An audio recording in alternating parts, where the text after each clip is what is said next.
नमस्कार दोस्तों, स्वागत आप सभी का आपके अपनी YouTube channel online study DK में। और आज फिर आपके लिए लेकर आए हैं सीडीपी का एक अत्यंत महत्वपूर्ण प्रैक्टिस सेट। दोस्तों ये जो प्रैक्टिस सेट होगा ये पिछले सीटेट के अंदर 10 वर्षों में जो पूछे गए प्रश्न हैं उन प्रश्नों में से उन प्रश्नों को लिया गया है जिस प्रकार के प्रश्न अभी वर्तमान में सीटेट के अंदर पूछे जा चुके हैं या पूछे जा रहे हैं। तो यहाँ पर जैसे जीन वाइगोत्स्की हो गया, कोलबर्ग हो गया, प्रगतिशील शिक्षा हो गया, है ना, और कॉलबर्ग हो गया। तो जो भी जिस टाइप के प्रश्न जो हैं ये देखने को मिल रहे हैं उसी टाइप के क्वेश्चन इन पिछले प्रीवियस ईयर क्वेश्चन पेपर जो कि पिछले 10 वर्षों पर आधारित हैं इनसे निकाल करके ये 30 प्रश्न आपके लिए लेकर आए हैं। तो चलिए और देखते हैं। और ये प्रश्न सिर्फ ये ना समझें कि सीटेट के लिए ही उपयोगी है, सीटेट के लिए तो है ही है, क्योंकि सीटेट में कंटिन्यू इसी प्रकार के क्वेश्चन से संबंधित ही प्रश्न पूछे जा रहे हैं पिछले वर्षों पर आधारित। और यहाँ पर ये प्रश्न अन्य टाइड एग्जाम के लिए भी उपयोगी है, क्योंकि वहाँ पर भी जरूर नहीं कि प्रश्न सिर्फ सीटेट के नाम पर ही है, तो अन्य टाइड एग्जाम में भी क्वेश्चन इधर के उधर होते रहते हैं और पूछे जाते हैं। तो बिल्कुल बने रहिए अपने साथ और देखते हैं इन 30 प्रश्नों का ये प्रैक्टिस है जो कि पिछले 10 वर्षों पर आधारित है। तो देखते हैं यहाँ पर फर्स्ट क्वेश्चन की बात करते हैं। सबसे पहला प्रश्न है, देखिए, बच्चे के समाजीकरण में रिक्त स्थान भूमिका निभाता है। अब देखिए ये जो प्रश्न है यहाँ पर समाजीकरण से संबंधित और लगातार सीटेट के अंदर देखने को मिल रहा है समाजीकरण की एजेंसी और इनसे संबंधित प्रश्न को।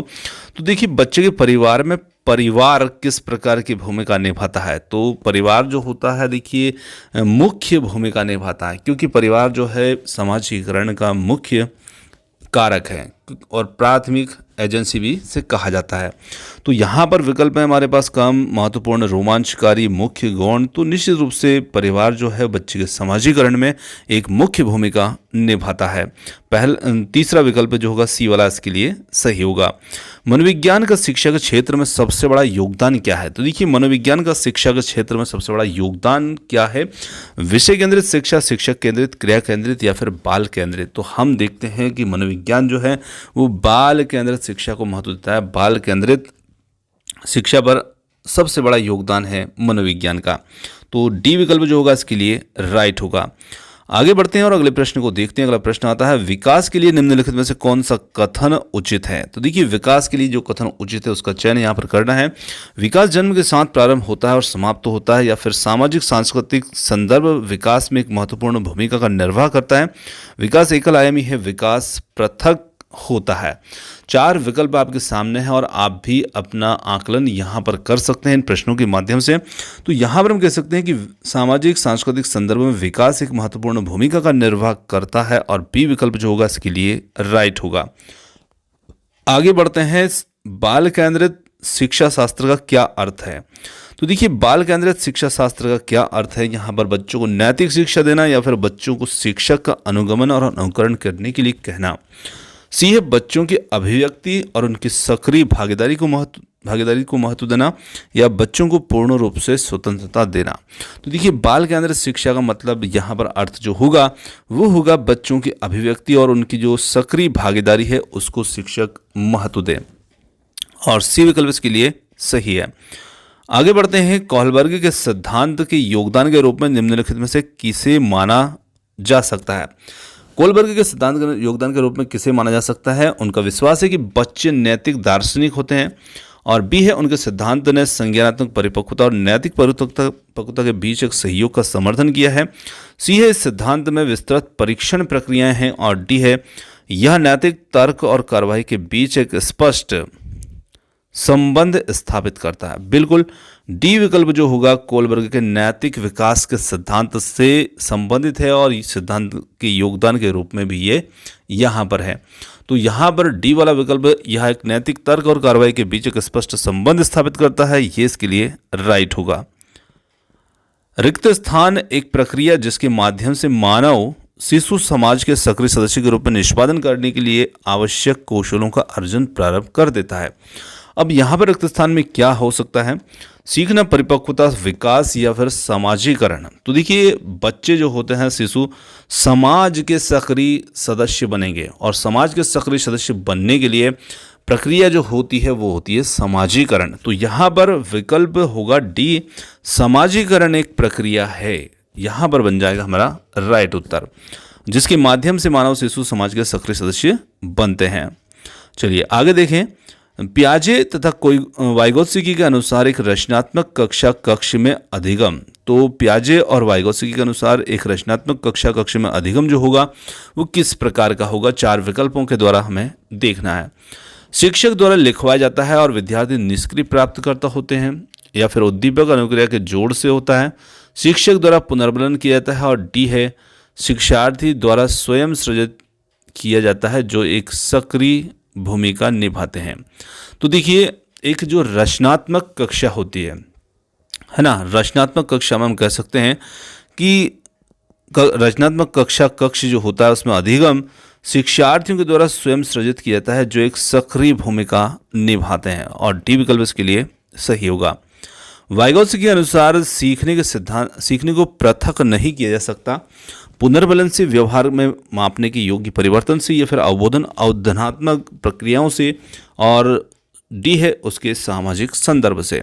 तो बिल्कुल सीखने को उसके सामाजिक संदर्भ से पृथक नहीं किया जा सकता, और डी विकल्प एकदम सही है इसके लिए। आगे बढ़ते हैं और अगले प्रश्न को समझते हैं। अगला प्रश्न है, लेव वाइगोत्स्की के अनुसार आधारभूत मानसिक क्षमताओं को मुख्य रूप से किसके द्वारा उच्चतर संज्ञानात्मक प्रक्रियाओं में बदला जाता है? अनुकूलन एवं संगठन, पुरस्कार एवं दंड, सामाजिक पारस्परिक क्रिया, उद्दीपन, अनुक्रिया, संबंध। तो यहाँ पर हम कह सकते हैं कि लेव वाइगोत्स्की के अनुसार आधारभूत मानसिक क्षमताओं को मुख्य रूप से उच्चतर किसके द्वारा उच्चतर संज्ञानात्मक प्रक्रियाओं में बदला जा सकता है? तो उन्हें बदला जा सकता है परस्पर सामाजिक क्रियाओं के द्वारा, यानी कि सामाजिक पारस्परिक क्रियाओं के द्वारा। क्योंकि प्रश्न को आपको देख लेना है कि लेव वाइगोत्स्की के अनुसार बात हो रही है, तो वहाँ पर सामाजिक पारस्परिक जो क्रियाएं हैं उनको ही महत्व दिया जाएगा, क्योंकि उनका जो सिद्धांत है सामाजिक अधिगम का, है ना। तो यहाँ पर आपको ध्यान ये बातें रखना है। आगे बढ़ते हैं, परिवार एवं पास पड़ोस बच्चों के समाजीकरण की। अब देखिए, परिवार एवं पास पड़ोस दोनों शब्द मिलाकर दे दिए, और परिवार होता है प्राथमिक एजेंसी के रूप में। तो निश्चित रूप से पास पड़ोस भी परिवार के साथ ही लगभग मिला जुला ही रहता है, यानी कि पड़ोसी ही हमारे, तो निश्चित रूप से वो भी हमारे एक परिवार के सदस्यों के रूप में ही होते हैं। तो इन्हें पास पड़ोस को और परिवार को माना गया है प्राथमिक एजेंसी। तो यहाँ पर जो बी विकल्प होगा प्राथमिक एजेंसियाँ, ये इसके लिए सही उत्तर होगा। आगे बढ़ते हैं, जीन पियाजे एवं लेव वाइगोत्स्की जैसे मनोवैज्ञानिक संरचनावादी अधिगम को किस रूप में देखते हैं? तो देखिए, जीन पियाजे और लेव वाइगोत्स्की जो है संरचनावादी अधिगम को जिस रूप में देखते हैं, सक्रिय विनियोजन के अर्थ निर्माण की प्रक्रिया, कौशलों का अर्जन, या प्रतिक्रियाओं का अनुबंधन, और डी है अनिष्क्रिय आवृत्ति प्रक्रियाएं। तो यहाँ पर हम कह सकते हैं कि जीन पियाजे और लेव वाइगोत्स्की जैसे मनोवैज्ञानिक संरचनावादी अधिगम को एक सक्रिय विनियोजन से अर्थ निर्माण की प्रक्रिया के रूप में देखते हैं, और ए विकल्प इसके लिए सही होगा। आगे बढ़ते हैं, पियाजे के अनुसार विशिष्ट मनोवैज्ञानिक संरचनाओं को क्या कहा जाता है? तो यहाँ पर हम कह सकते हैं मानसिक मैप, मानसिक उपकरण, स्कीमा, या फिर डी है प्रतिमान। तो यहाँ पर उत्तर बनेगा हमारा विकल्प नंबर सी, जो कि है स्कीमा। चलिए अगले प्रश्न को देखते हैं। अगला प्रश्न आता है यहाँ पर, लेव वाइगोत्स्की के अनुसार अधिगम। देखिए, लेव वाइगोत्स्की के अनुसार अधिगम जो है एक अनुबंधित गतिविधि, एक सामाजिक गतिविधि, एक व्यक्तिगत गतिविधि है, एक निष्क्रिय गतिविधि। काफ़ी महत्वपूर्ण प्रश्न है ये, कई बार पूछा जा चुका प्रश्न है। लेव वाइगोत्स्की के अनुसार अधिगम जो है ये एक सामाजिक गतिविधि है। चलिए आगे देखते हैं अगले प्रश्न को। प्रगतिशील शिक्षा में बच्चों को किस प्रकार देखा जाता है, या किस प्रकार से देखा जाता है? तो प्रगतिशील शिक्षा में बच्चों को खाली स्लेटों के रूप में, छोटे वयस्कों के रूप में, निष्क्रिय अनुकारकों के रूप में, या फिर सक्रिय अन्वेषकों के रूप में। तो इन्हें देखा जाता है सक्रिय अन्वेषकों के रूप में, और डी विकल्प इसके लिए सही होगा। आगे बढ़ते हैं, बाल मनोविज्ञान का क्षेत्र है, तो निश्चित रूप से बाल मनोविज्ञान का क्षेत्र आप सभी जानते हैं, काफ़ी सिंपल सा प्रश्न है। गर्भावस्था से लेकर के किशोर अवस्थाओं तक की विशेषताओं का अध्ययन करते हैं हम बाल मनोविज्ञान के अंदर, और डी विकल्प इसके लिए सही है। आगे देखें, विद्यालय और समाजीकरण के बारे में निम्नलिखित में से क्या सत्य है? देखिए, विद्यालय और समाजीकरण के बारे में निम्नलिखित में से क्या सत्य है। तो 4 कथन दिए हैं, इसमें से सत्य कथन को देखना है। समाजीकरण में विद्यालय की कोई भूमिका नहीं होती, ये तो गलत है, होती है। विद्यालय समाजीकरण का एक महत्वपूर्ण कारक है। जी हाँ, बिल्कुल महत्वपूर्ण कारक है। और समाजीकरण में विद्यालय की थोड़ी भूमिका होती है, थोड़ी नहीं बहुत होती है। और विद्यालय समाजीकरण का पहला मुख्य कारक है। तो पहला मुख्य कारक परिवार होता है। तो इस प्रकार से डी वाला जो होगा ये भी यहाँ पर गलत होगा। तो यहाँ पर सही उत्तर इसके लिए बनता है विकल्प नंबर बी, विद्यालय समाजीकरण का एक महत्वपूर्ण कारक है। चलिए, लेव वाइगोत्स्की के अनुसार भाषिक विकास मानव चिंतन के स्वभाव को बदल देता है। वयस्कों और साथियों से अन्योन्य करने का भाषा विकास में कोई प्रभाव नहीं पड़ता। या फिर सी है, भाषिक विकास में संस्कृति की भूमिका बहुत कम होती है। और डी है, बच्चे भाषा अर्जन से एक युक्ति से कोई भाषा सीखते हैं। तो यहाँ पर हम कह सकते हैं लेव वाइगोत्स्की के अनुसार भाषिक विकास जो होता है ये मानव चिंतन के स्वभाव को बदल देता है। पहला विकल्प इसके लिए सही है। आगे देखेंगे अगले प्रश्न को। लेव वाइगोत्स्की के अनुसार संज्ञानात्मक विकास का मूल कारण है। देखिए, संज्ञानात्मक विकास का मूल कारण क्या होगा।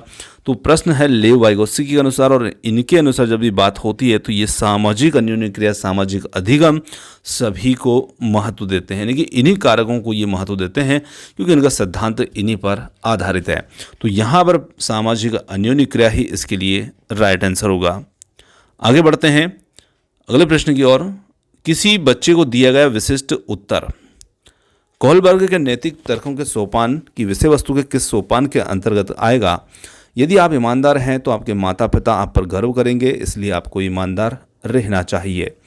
यहाँ पर सामाजिक संकुचन अनुकूलन, या फिर एक अच्छी लड़की अच्छा लड़का अनुकूलन, कानून और व्यवस्था का अनुकूलन, दंड आज्ञाकारिता का अनुकूलन। तो यहाँ पर उत्तर होगा बी, अच्छा लड़की अच्छा लड़का अनुकूलन। जीन पियाजे के अनुसार अधिगम के लिए निम्नलिखित में से क्या आवश्यक है। तो देखिए, जीन पियाजे के अनुसार देखना है, और यहाँ पर वयस्कों के व्यवहार का अवलोकन, ईश्वरीय न्याय पर विश्वास, शिक्षक और माता पिता के द्वारा पुनर्बलन, और डी है, शिक्षार्थियों के द्वारा पर्यावरण की सक्रिय खोजबीन। तो यहाँ पर हम कह सकते हैं जीन पियाजे के अनुसार अधिगम के लिए निम्नलिखित में से जो आवश्यक है वो है शिक्षार्थियों के द्वारा पर्यावरण की सक्रिय खोजबीन। विकल्प डी यहाँ पर सही उत्तर है। आगे देखते हैं, जीन पियाजे के अनुसार प्रारूप स्कीमा निर्माण वर्तमान योजनाओं के अनुरूप बनाने हेतु नवीन जानकारी में संशोधन, और उसके नवीन जानकारी के आधार पर पुरानी योजनाओं में संशोधन के परिणाम के रूप में घटित होता है।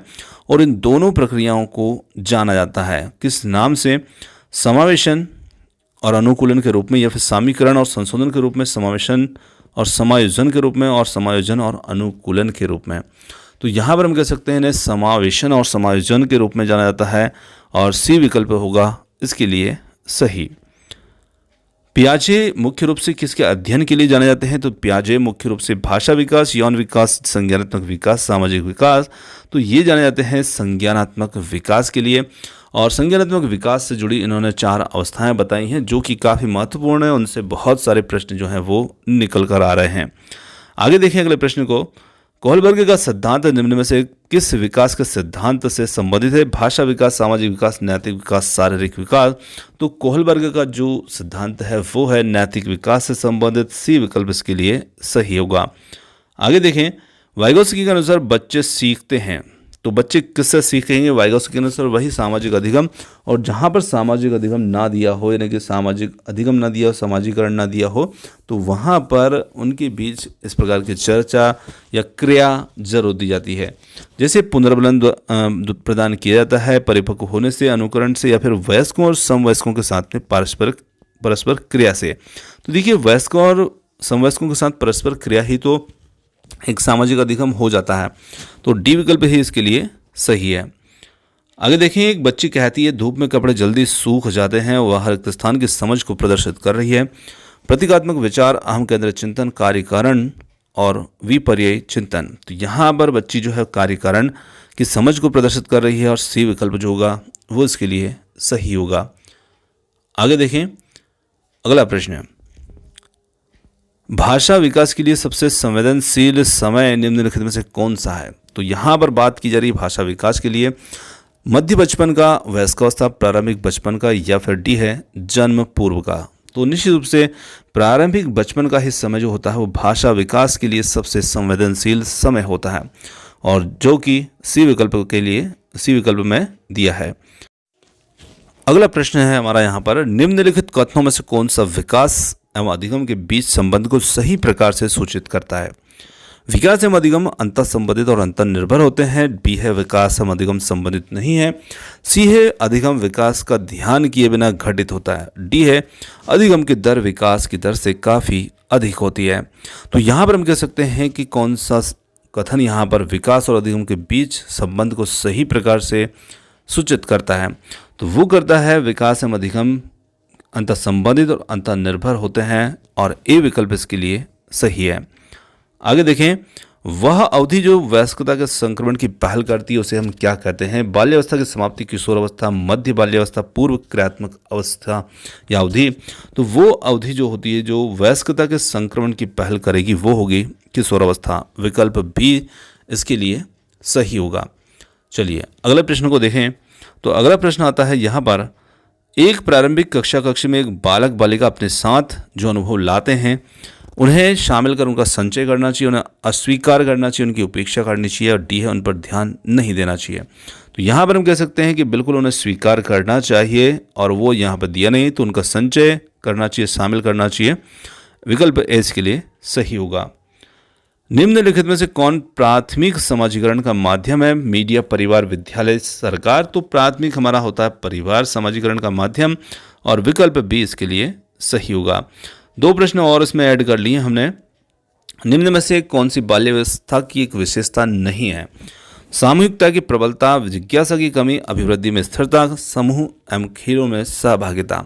तो देखिए बाल्यावस्था की विशेषता नहीं है, तो बाल्यावस्था में जिज्ञासा की कमी बच्चों की विशेषता नहीं है, क्योंकि बाल्यावस्था में बच्चों के अंदर जिज्ञासा होती है ना। तो जिज्ञासा की कमी जो है वो बाल्यावस्था की विशेषता में शामिल नहीं होती है। विकल्प बी यहाँ पर उत्तर होगा। आगे देखिए, संरचनावादी उपागम बताता है कि रिक्त स्थान ज्ञान की संरचना के लिए अत्यंत आवश्यक है। यहाँ पर विद्यार्थी का पूर्व ज्ञान, अनुबंधन, दंड, यंत्रवत याद करना। तो यहाँ पर हम कह सकते हैं कि विद्यार्थी का जो पूर्व ज्ञान है ये ज्ञान की संरचना के लिए अत्यंत महत्वपूर्ण होगा। तो विकल्प ए इसके लिए राइट होगा। दोस्तों यहाँ पर आज के हमारे बाल विकास एवं शिक्षा शास्त्र संबंधी जो 30 अति महत्वपूर्ण प्रश्न हमने लिए थे ये समाप्त होते हैं। और क्वेश्चन आपको कैसे लगे कमेंट्स करके जरूर बता सकते हैं। और वीडियो पसंद आया हो तो वीडियो को लाइक, शेयर और चैनल को सब्सक्राइब करना मत भूलिएगा। आपने जो समय दिया उसके लिए बहुत बहुत धन्यवाद। Thanks for watching. मिलते हैं जल्द ही एक और नए किसी अगले वीडियो के साथ। धन्यवाद।